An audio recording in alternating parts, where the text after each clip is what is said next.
What's up, everybody? Welcome to episode 539, Talking Friars podcast and YouTube show. Ben Fadden with you here. It is December 15th, 2023, and I've got a special guest, Jim Callis, MLB prospect, guru, expert, whatever you want to call him, does work with MLB Network and MLB.com, MLB Pipeline. Jim, he's been on the show before. Thank you so much for coming on. I appreciate it. Oh, yeah, glad to be here, Ben. I always like talking Padres with you. Yeah, so let's first get started, I think, with what everyone wants to know first with the return for the Juan Soto deal. Obviously, the Padres, they get back Kyle Gashioka, they get back Drew Thorpe, they get back Michael King, Randy Vasquez, Johnny Brito. I think some fans are unfamiliar with someone like Drew Thorpe. So could we start there? I mean, you can talk about Michael King, but I know you're big on the prospect side of things. So with Drew Thorpe, is that someone that could be a top of the rotation guy? Is that mid rotation? 2024, is he a, do you think that he would be up in 2024? AJ Preller did tell the media that he thinks that Drew Thorpe could be a possibility for 2024. I'm interested in seeing when he does come up. Yeah, Thorpe had a tremendous pro debut this year for the Yankees. He was 2022 draft pick. I want to say second rounder, if I remember right. He made his debut this year. He led the minors in strikeouts. He led the minors, I think, in strikeout minus walk percentage, or he was right up there. Got up to Double-A. He had a little bit of a shoulder issue at the end of the season, but he was our MLB pipeline pitching prospect of the year, which is based largely on performance. Yeah, I think he could be up this year. I don't think he's a top of the rotation guy, Ben. I think he's more of a guy you're looking for the middle of the rotation. His best pitch is a changeup. I'd say his second best attribute is probably his ability to command his pitches. And he's got his fastballs, average-ish, but he locates it really well. And his slider's fine. But I think he's more going to impress you with his floor than his ceiling. So I feel like he's a good bet to fit into like a number 3 or 4 slot, more so than you're going to have him as a number 1 or number 2. And if the shoulder's fine, yes, I do think he could be in the big leagues this year. I don't really think there's much he's working on. I mean, command's usually the final piece, and he has command. I don't think he's gonna, gain 2 or 3 miles an hour of velocity or anything like that. I think he's pretty much fully formed, and what he is what he is, and it was really effective in the minors. So I think if he's healthy, you will see him up in 2024. What is the concern there with the shoulder? So it's just been an injury history? No, he had something. I want to say it was a subluxation, which I think is like it was just like something was not right with the shoulder. I'm not a doctor, so I'll let everybody look up subluxation. Padre fans are familiar with subluxations with Tatis. Well, there you go. So I think he had I don't think it was a big deal, but it was right at the end of the season. So, you'd like to see him, pitching in spring training and all that. And I haven't heard any reason that he won't be. But I think it's more my understanding, not to alarm Padres fans, is that it was a very minor concern, and the Yankees were just being cautious. He had pitched a lot of innings anyway, and so they shut him down. I don't think it's supposed to be a long-term concern. And obviously, when you're making a trade of this magnitude, or really any magnitude, you're doing medicals, so the Padres are obviously comfortable with whatever they saw. What do you know about Randy Vasquez, Johnny Brito? I know, I think it was it Brito? He was like number 13 in the Yankees farm system. They're more reliever types, right? But not high leverage spots right now? Yeah, I mean, I think Brito could maybe be that number 5. I mean, he throws strikes. It's kind of, it's good stuff. Randy Vasquez has better stuff. He doesn't control it as well. I mean, Randy Vasquez has pretty nasty breaking ball when it's on. I don't think he's got the feel that Johnny Brito has. They both were used as starters and relievers by the Yankees. I could see if Vasquez throws more strikes, he could be pretty interesting, either as a higher leverage reliever or, I think he'd be more efficient. He could be a starter. It would not shock me to necessarily see Johnny Brito and or Vasquez open the season in our rotation. I'll admit we just got done with our draft top 100, Ben, and I not have the Padres roster committed to memory. But, given their need for pitching, I could see one or both of them in the rotation at the beginning of the year. I do think long-term Vasquez is probably more of a reliever, but I do think he has a higher ceiling than Johnny Brito. Brito might be able to cut it as a starter more easily today because he throws more strikes. Okay. Yeah, and my bad. It was not Brito, it was Vasquez. Vasquez right now in the Padres system, he is ranked 15th. And Brito graduated. I think Brito pitched too many innings in the big leagues. So that's why don't. I do our Yankees list. I don't do our Padres list. That's why Brito's not on the Padres list. Yeah, so the top pitching And then prospect you right touch now. on the other two guys. I'm sorry. Yeah, go ahead. I was just saying, and just touch on the other two guys. I mean, I do think Michael King was one of the more coveted sleeper starters on the trade market. Like he's got really good characteristics. Had a really nice year for the Yankees last year. Made 9 starts after pitching in relief for much of the year. But I know a number of teams that want him as a starter. So there was a lot of demand for him. And the Higashioka, maybe he's not going to give you much with the bat, but he's kind of that classic defensive minded backup catcher, and he's a good defender. So, I mean, that'll be his role. But, we had heard that, everybody knew what the Padres situation was. Payroll was kind of maxed out. They really needed pitching. They didn't have any payroll flexibility to go get it. And this was a trade where, realistically, you probably got 2 starters, 2 guys who can be starter middle relievers, all whom can contribute in 2024. I mean, 3 of them already pitched in the big leagues already. And then Higashioka fills your backup catcher role.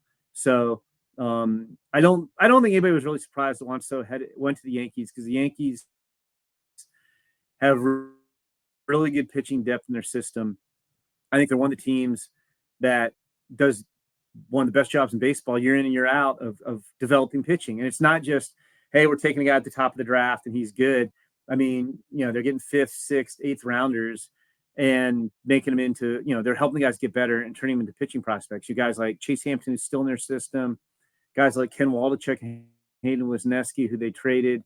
I think I'm forgetting Will Warren, who's still in their system. I mean, these are all guys they got like 5th, 6th, 7th, 8th round who wound up becoming really good prospects. Like, I think all those guys, except for Chase Hampton, I think is on the top 100 too. Those guys all, except for Will Warren at this point, I think have become top 100 prospects. So if you're looking for pitching, and you're looking for somebody who could take on what Juan Soto is going to make in arbitration, and if you're looking for a team that would maybe think, hey, we could potentially sign Juan Soto long-term, maybe after he hits free agency, maybe before, the Yankees were kind of an ideal trade partner for the Padres, I think.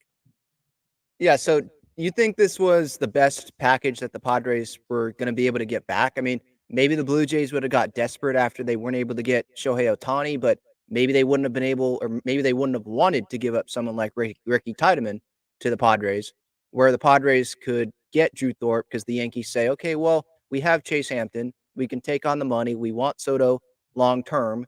Maybe we go get more starting pitching. So, yeah, we'll give you Michael King as well. Where the Blue Jays, maybe they wouldn't have wanted to give up top pitching prospect and someone like Alek Manoah, who is under control and they might still believe in. Yeah, and I don't know. I mean, even if you're the Padres and you trade for Alek Manoah, what are you getting? Like, you don't know. Like, he might be good, but you're rolling the dice there. You might be getting nothing.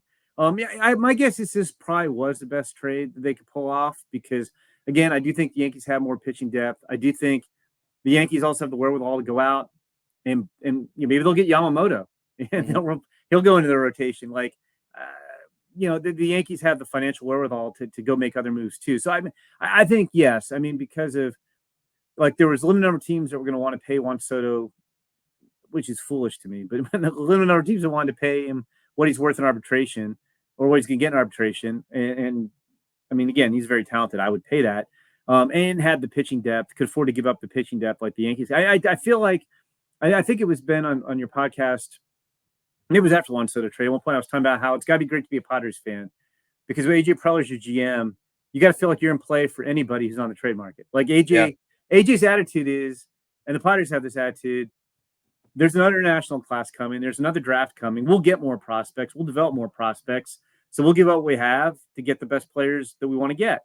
And I feel like that might be oversimplifying a little bit, but I feel like in the same way, kind of like the Yankees are like, yeah, pitching's hard to come by, but we're able to find it. I think they do a great job of identifying characteristics that lead to success, that they know these are characteristics that these fit the profile of guys we've made better in the past and we could do this again. And I just feel like it's kind of the same attitude, like from the Yankees. It's like, yeah, we'll go ahead and trade. I mean, if everything worked out for the best, and it probably won't because they're all pitchers, the Padres theoretically could have gotten 4 starting pitchers in this deal. I mean, that's probably not realistic, but they probably could have gotten 4 starting pitchers in this deal if it all pans out. And Yankees' attitude is like, well, we have more starting pitching prospects and we can go find more this year.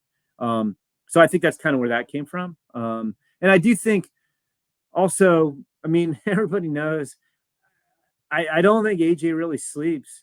And I think he's like 24/7, 365 working on trades. So I feel like if I were a Padres fan, I'd feel comforted that, like, yeah, this is probably the best package I could have gotten. Because if it wasn't, AJ would have found that package and gotten it. Like, I imagine he left no stone unturned trying to find out how interested the 29 other teams were in Juan Soto. Yeah. By the way, I was just before you. I think you had another point. I was going to go through the pitching prospects, and so Snelling, Lesko, Thorpe, Iriarte, Mazer, and then let's see, and then Vasquez. So that's where Vasquez is in terms of rankings and the Padres pitching, according here to MLB.com, MLB Pipeline.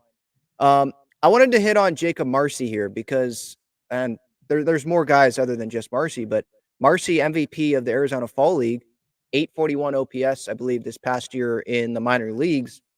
What should fans know about him? Like more because fans on social media, I'm seeing fans talking about Marsee. Maybe some don't really know who he is. And is this guy that is someone that is actually like a real option to start 2024 in center field on opening day with the Padres situation that they're in? They don't have a center fielder right now. Tatis isn't right. Maybe they go get an outfielder. They probably want a couple. But what if they can't get someone like a Kevin Kiermaier or a Harrison Bader or Michael A. Taylor? Where are they going to go there center field wise? Is it realistic to see Marsee there? I don't think it's realistic. I mean, if I remember correctly, and I want to rant a lot about him in the fall league, I don't really think he's played above Double A. You know, He's played like 16 games. Double A, and he was great in the fall league. And I was really impressed with him in the fall league. You know, the one caveat I would throw out there is fall league is it's an extreme hitters league. Just teams don't send pitchers who are healthy during the season to the fall league. So the hitting prospects are always way ahead of the pitching prospects. I felt like this year's I love the fall league, and I'll even put in a plug. I think anybody who loves spring training would love the fall league because it's all the best parts of spring training without the worst parts. The ticket prices are a lot cheaper. Parking's easy. You get better access to players. You're seeing all prospects on the field. Love the fall league. Like I cannot emphasize how much fun the College World Series and the fall league are my two favorite parts of the baseball calendar every year. That said, I thought the pitching in the fall league this year was the worst I'd ever seen. And so you can't just look, and it's not ever really been great in the past. You can't really look at guys' numbers and be like, oh man, he tore it up, so he's ready to go. He's barely played in Double A. So no, I think that would be really unrealistic to put Jakob Marsee in the big leagues right now. Now, I will say, going into the fall league, and again, it's hard a little bit because you have to realize you're seeing guys in a situation that favors hitters. But he pretty much hit from day one through game 30 in the fall league. He hit the entire year. And I'll admit, I thought coming into the year, or coming into the fall league, I thought it was more of a fourth outfielder profile. And now I think he could be a regular. He does a lot of things well. Like he can really hit, control the strike zone. I don't think power is really his power is probably his weakest tool, though he drove the ball well in the fall league, for whatever that's worth. Runs well, good instincts on the bases in the outfield. He still might be on a really good team, like a contender. He might be more of a fourth outfielder than a regular, but I just want to see him do a little bit more in the minor leagues before I'll be that. Like I think he can be a solid regular, but he was impressive. But no, I mean I honestly, I'm not in charge of Padres. I would think the natural place to send him would be Double A because he's barely played there. He's 1 year out of the draft, one full season out of the draft. So I think he starts the year in Double A. Maybe Triple A if they want to be really aggressive. But as much as I like Jakob Marsee and I was impressed with him in the fall league, I would be absolutely floored if he was the Padres starter on opening day. So what's like the red flag there? Like what does he need to do more in the minor leagues? Is it just more time and make sure that he's ready, or is it something like, oh, he needs to improve offensively, something like that? Yeah, I mean, I think he just needs more time. I mean, he's had 550 at bats in the minors. He's had like 50 of those in Double A. So he hasn't faced anywhere near major league caliber pitching. Like I think it's Yeah. more keep doing what you're doing, but he needs experience against quality pitching, and he just doesn't have it right now. If you put him in big leagues, I think he'd be way in over his head. And I think even AAA, even though PCL is a great place to hit, I would let him go to AA. And if he tears it up for 6 weeks, fine, then I promote him to AAA. But I would not rush him based on the fall league. Like before the fall league, I don't think anybody was talking about Jakob Marsee, being on the fast track or being one of the Padres, like really top prospects. Mm-hmm. And he was impressive in the fall league, but the fall league is basically set up for hitters to succeed, which he did. And I think he needs to face better quality pitching. So yeah, it's one of those situations where we're talking about Marsee because there's no options in center field. I You think can that's kind find of how somebody. that's. Yeah, there'll be No, somebody. I'm just talking about like right Yeah. now in the Padres, like Jose Azocar, you're not putting him there every day. So we're just looking at, prospect, Arizona Fall League, really good. Oh, okay. So maybe he can be an option. If we had Trent Grisham still on the roster, we wouldn't be, I don't think, having this conversation. That's all. Could Tatis play center field? He could, but he's most comfortable now in right field. He Yeah. wanted to play center field, but he wants to play right field. It's big at Petco. Just won a platinum glove there. I think Yep. it's just best to just stick him there, have him stay there, get power hopefully in left field, and then in center field, bring in someone. Don't know if you're going to get much offensively from that position, but just bring in someone that can be maybe a stopgap, a 1-year guy, and hopefully other guys on the offense can perform better up to their potential. And the center field hitting at the bottom of the order, whoever that's going to be, won't be that big of a deal. Just like last year, if Trent Grisham was hitting like that, I'm not saying under 200 is acceptable, but if he was hitting a little bit better than that, everyone else was performing like they should have, Grisham wouldn't have been, I don't think, as big of a deal because he brings it defensively. So we'll see. We'll see what happens there in center field. I did want to ask about some of the other top prospects who might be impactful to this Padres team in 2024. I think that Snelling's more 2025. What about someone like Iriarte, Mazer? Is that more second half of 2024, you think, maybe pitching wise? Yeah, I do. I mean, I will say with Snelling, I mean, he's young and he's barely pitching AA. I think it's 4 starts. I will say with pitchers, I do think it's a little bit different. Like stuff and ability to command it, his ability to command it. And if he's ready, I think it's easier to jump pitchers up. And I mean, his numbers were as good as just about anybody's in the minor leagues last year. If he continues to perform like that, I do think we could see Robbie Snelling this year. I do think he's that good.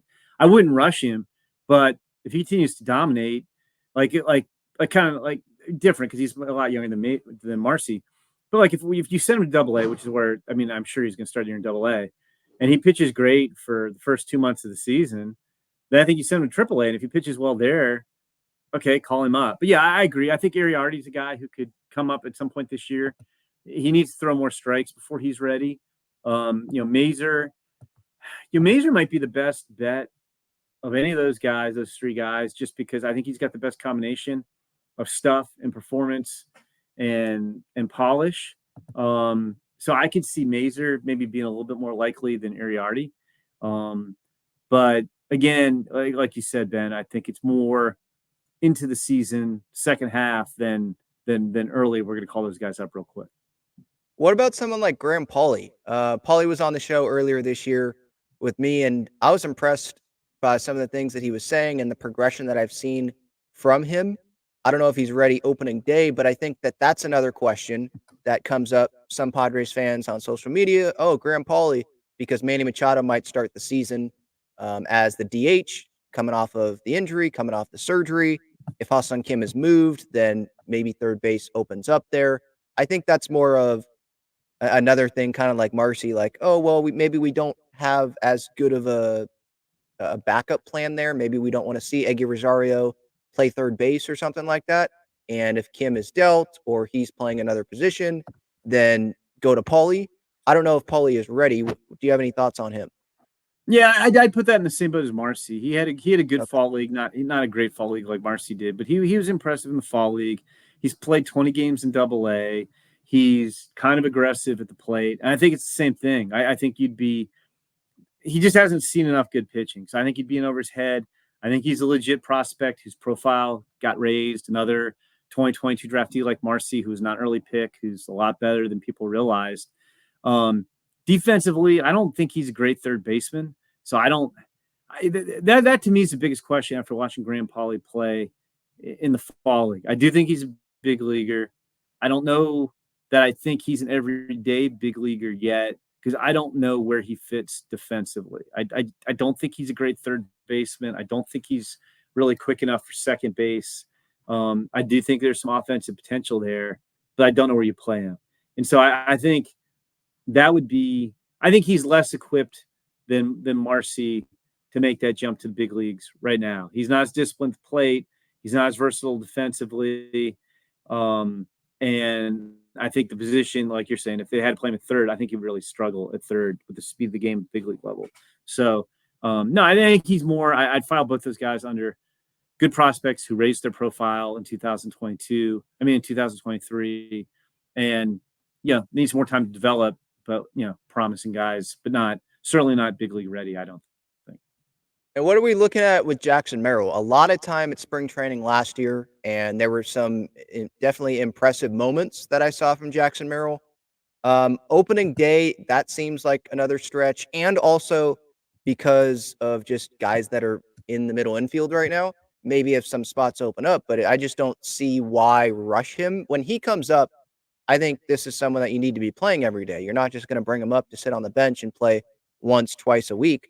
So is he someone that you think maybe starts the year in AAA and then, earns his spot there on the roster? Or is that a Tatis situation where Merrill can, really show out and impress Preller and somehow make it that early in the season?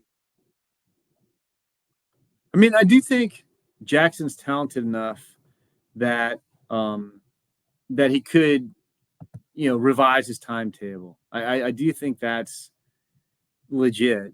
But I do think, like you noted, I mean, he's played, I think 45 games in AA. He'll be 21 early in the season. I think it would be more natural for him to spend most of the year in the minors. And, and again, if he tears it up, maybe he revises his timetable. But yeah, he's interesting. I mean, he's one of the better prospects in baseball. He's one of the better offensive prospects in baseball. And then we may just look up in, I don't know, May 10th and say, man, he's crushing it. He's ready. Let's call him up. It's possible that, depending on how long Machado's out, like Merrill might fit better at second or third than short anyway. I mean, you'd still have to find room for him, but and I wouldn't want to change his position on the fly in the big leagues. But I could see his talent is such that just guys who can hit like that, they tell you when they're ready. Like you could put an ETA on them, but at some point Jackson Merrill's just going to be ripping the cover off the ball, and the Padres can be like, well, we have to call him up. Like this is earlier maybe than we thought, but he's earned it. So, yeah, I do think he's one of those guys who I think he will tell the Padres when he's ready, and at that point they will make room for him. Okay. Ethan Salas, obviously, I think a lot of Padres fans want to know as much as they can about him and get as many updates as they can about him. Last year, I believe, ended the year with a knee injury, was in AA a little bit. Seemed to me like that was too fast, but, AJ Preller is known to challenge prospects, and I believe that's how he has phrased it in the past. Is this a situation with Salas where he's definitely AA this next year, and then maybe he spends multiple seasons in AA, and then they go AAA? Or because I'm seeing some things where maybe he could be ready by 2025, beginning of 2025. How old would he be then? Like 19? He'd be really young there. And Luis 25, yeah. Campusano, yeah, and Luis Campusano, the Padres are giving him a shot to be the starting catcher now. And so if he can, continue to progress offensively, because I saw good signs from him this past year, progress offensively, be the catcher for a couple years, give a little bit more time for Salas before he's ready. Yeah, look, I mean, Ethan Salas is an incredible prospect. He's number 5 on our top 100. He got to AA at age 17, which is unheard of for a catcher. I'm kind of with you. I don't really know what the need was to promote him to Double A after he played 9 games in High A. If it were me, again, I'm not running the Padres. Like he's super talented. I mean, we could be talking about, like 280, 300 hitter, 25 home runs, very good defender behind the plate, athletic for a catcher. Why do we need to rush this guy? Like, we already know he's advanced. He handled low A fine. To me, the obvious move would be put him in High A this year. Like, and even like having him up at some point in 2025. He won't turn 19 till June in 2025. I just don't know. Like I have no, like, I do agree he's immensely talented, but it's not like if you put his performance in context to how old he was and where he performed really well. But if we just look at his raw numbers, he hit 248, he had an ops 752. He struck out, in doing some quick math here, about 30% of his plate appearances, or 28% of his plate appearances.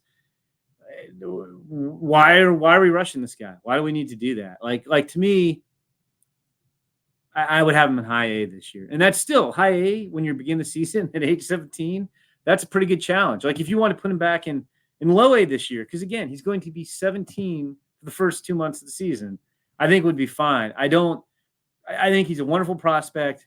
Everybody raves about the guy, and I think rightfully so. I don't see why. I don't even honestly see why does he need to play in Double A this year? He's going to be 17 and 18 in 2024. Why does he have to play in Double A? So yeah, I hope they slow it down and let him catch his breath and show us what he can do. Because look what he did. He held his own, and that was great. Like, not many 16, 17-year-olds can do that. But at the same time, like, why are we doing this? I don't see the need for that. Do you think AJ Preller is in a spot right now where he may feel pressure to win right now because Peter Seidler is not the chairman of the Padres? Pressure to win, maybe deal prospects that he doesn't want to deal to get back some frontline starting pitching here. Because on the free agent market, Michael Wacha just signed with the Kansas City Royals. Tyler Mahle signed. Jack Flaherty just signed with the Tigers for, I think, $14 million on a one-year deal after having a lesser year than Michael Wacha. Nick Martinez is gone. There's a lot of guys that are coming off the board here. There's still plenty of options, but AJ's going to have to spend in free agency on really any starting pitching, even if the guy's not coming off of the best of his seasons. So do you think a trade here for one of the bigger guys is something that AJ Preller is leaning towards because of the urgency to win here? Yeah, I guess the way I'd look at it, like I was saying before, AJ never stops working, regardless of pressure or perceived pressure, if he's, the hot seat, cold seat, whatever it is. I just think that guy never stops working. And then if you ask, Ben, if the question is, can AJ Preller make a trade? The answer is like, yeah, he could be making one while we're recording this podcast right now. Because the guy just doesn't stop. And like I said, I think their attitude is, there's an international period coming up in a month. There's another draft coming up in the middle of next year. We'll get more prospects there. And if he sees a deal that he thinks he can make that makes a lot of sense, like, I think they do it. Like, we'll see. Like, Dylan Cease seems like he's going to get traded by the White Sox, and there's, if I believe, 2 years of control, and he's not overly expensive. And for the Padres, he'd be perfect in the sense that he'd take off starting job. He's a potential frontline starter when he's on, and he's not going to cost an arm and a leg this year. So he'd be a perfect Padres Padres target. And yeah, I could see AJ making a trade for anybody who's on the market, because I just think that's the way he works. I don't necessarily think, and you weren't asking me this specifically, I can't imagine they'd trade Ethan Salas, but any trade they made almost wouldn't surprise me, just because I think AJ is always thinking about a move and then another possible move and another possible move, and like, it never stops. So yeah, I think he could make a trade. For Dylan Cease, trade for a start. Yeah, for Dylan Cease, let's say, okay, so what would that include then? I think the White Sox would want someone like Jackson Merrill. And I know that's a big ask already right there, but it is multiple years of control for Dylan Cease. And I think the White Sox know that they have the best starter out there. Corbin Burnes is the best starter, but in terms of talent and how long that person is under control. Burns is only 1 year, and Dylan Cease is a couple years here. So does that ask start with Jackson Merrill? Well, I mean, if I'm the White Sox, I certainly am asking for Jackson Merrill. I mean, I'm going to ask for Ethan Salas off top. Probably not going to get him, but Yeah, yeah, I mean, it's always hard to say how trades are going to come together because, like you said, like I don't know how we'd characterize like how desperate are the Padres? How desperate is AJ Preller? Um, I desperate mean, that enough. place. Is he desperate enough to give up someone like Dylan Lesko? That feels like that's too Well, much. that see, I was gonna say like that seems to one like where Dylan, is coming back from the Tommy John surgery and he came back and pitched last year.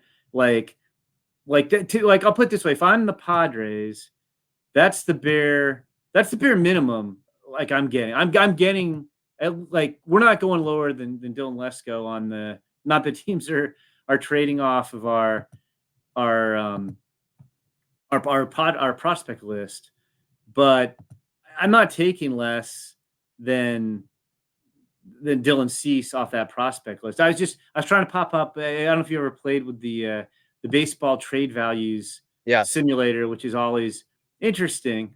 And so, Dylan Cease is valued at 40.4, I think, $1 million. And it's just, have you ever played with this, Ben, the baseball trade I value have. site? Yes. Yeah. And so anyway, Ethan Salas is 64 million. Jackson Merrill's 58 million, but Dylan Liska is 30 million. Robbie Snelling's 23. Like I would probably be, I was just And trying what to is get an idea. Cease? It's always, well, I'm sorry, go ahead. What is Cease? Cease is 40 million.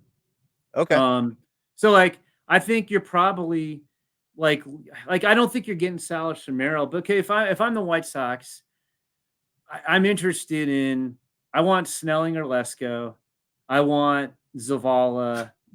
I want probably one of Iriarty or Mazer, and then I'm probably trying to sneak a bat out of somebody who's in the Dylan. Like you're probably not getting Dylan Head, who was just first round pick, but like that Brandon Valenzuela, Marsee, Pauly, Nathan Martorella range. That's probably what I'm looking to get. Now that might be considered too big an ask, but you don't know. Like if I'm the Padres and I feel like I've got to win now, maybe I would give up, like a Lesko and a Zavala and some kind of third or fourth prospect. And maybe they would say, "Hey, we can live with it because Lesko and Savala, they're not right on the doorstep of reaching the big leagues, and Musgrove, Manny, Tatis, Bogarts, they're not getting any younger. This is like our window here right now with these big major league guys we have." It's interesting, because yeah, AJ, he might seem like he might think, "Hey, I'm good," but I mean, Padres fans, we saw this like 3-year window with Soto. Now don't have Soto, but you looking at teams around the Padres in the National League West and the National League just in general, and that those teams just keep getting better. You can't just keep pushing this window back. 2023 they went all in, but I think Padres fans, we weren't expecting this team to just go all in for 2023. We were expecting it to be at least a few years here. So, yeah, I mean, AJ, like you said, he doesn't go to sleep. This guy looks at every different avenue. And so, yeah, I don't know if they're going to land Dylan Cease. There's other teams that are definitely going to be interested in Dylan Cease. The question is, what is AJ Preller willing to give up? Is he willing to give up Lesko or Snelling? Is he willing Yeah, to and it's give up interesting. a Like couple more of those guys? I just ran this through the baseball trade value simulator. I did Lesko, Zavala, Adam Mazer, and Jakob Marsee, um, and it has that as a slight, like a minor overpay is how they characterize it for the Padres. But if the Padres are looking to win and they need pitching and Cease fits what they can do, like high probability it would be accepted if each team's needs are met. So I think that might. I mean, again, we're just playing with baseball trade values site, Yeah. which is fun. But like, I think it's probably somewhere along those lines. If you're looking to make a trade for Dylan Cease, like I'm not trading Dylan Cease if I'm the White Sox for Samuel Zavala and Jairo Iriarte headlining the package. It's got to be Right. somebody better than that. Right. Yeah, and that's that's kind of like with the Soto deal with the Yankees. They didn't want to give up King, they didn't want to give up Thorpe, but eventually they had to, knowing, hey, It's we Juan can get Soto. Juan Soto. Let's Yeah. get Juan Soto. And so the Padres could say that about Dylan Cease. So we shall see. Jim Callis, thank you so much for the time. You can check out him on social media, obviously, does work with MLB Network, and he's just finishing the draft stuff. So that's going to be interesting coming up next summer. The Padres, obviously, they got their draft slot pushed back because of how much money that they spent this past year. I thought that maybe they'd get up there because they did have a chance, I believe, in the draft lottery, although it was very Yep. small. But they did not. So we'll see who AJ Preller gets there at the end of round one coming up next summer. But yeah, Jim, thank you so much for the time. I really do appreciate it. This has been episode 539, Talking Friars podcast and YouTube show. Main partner of the show, Gaglione and Bros, famous cheesesteaks and garlic fries. Check them out. Their main location is on Friars Road. That's going to be it for today's show, everyone. Have a great rest of your day. See ya.